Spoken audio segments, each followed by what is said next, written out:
7 मई को भारत और पाक के बीच में जिस तरह मिलिट्री वार हुआ, उससे ज्यादा हद पर बात रही डोनाल्ड ट्रंप की।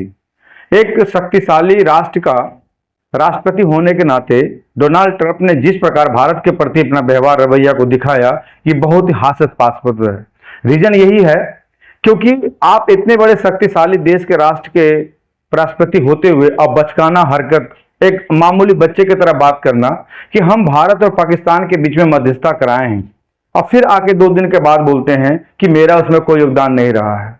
तो आप विश्व स्तर पर अपना कैसे छवि बनाना चाहते हैं? आप एक इतने बड़े देश के नेता होने के बावजूद भी आप भारत पाकिस्तान के साथ में ऐसा संबंध रखते हैं या ऐसी बात करते हैं।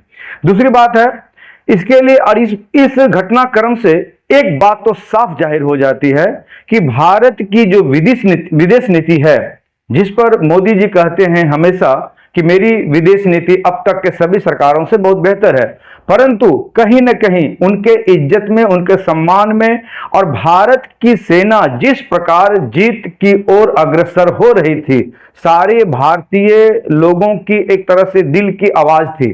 परंतु अचानक दिन में अमेरिका की तरफ से खबर आती है कि हमें इन दोनों के देश के युद्ध में नहीं पड़ना है, और अचानक 4 घंटे के बाद डोनाल्ड ट्रंप अचानक ट्विटर में आके अपना मुंह उतार के बताते हैं कि हमने दोनों के बीच में सीज फायर करवा दिया है।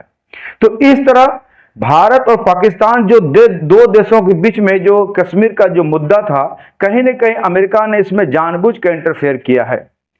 तो इसको क्या अनुमान लगाया जाए? भारत की बढ़ती शक्ति से अमेरिका डर गया, बरमोस का जो परीक्षण किया गया या उसको जो वार किया गया पाकिस्तान, उससे डर गया, या फिर अमेरिका किसी भी सूरत में, किसी भी हालत में भारत का डेवलपमेंट नहीं चाहता है, भारत को उभरता हुआ देश नहीं देखना चाहता है।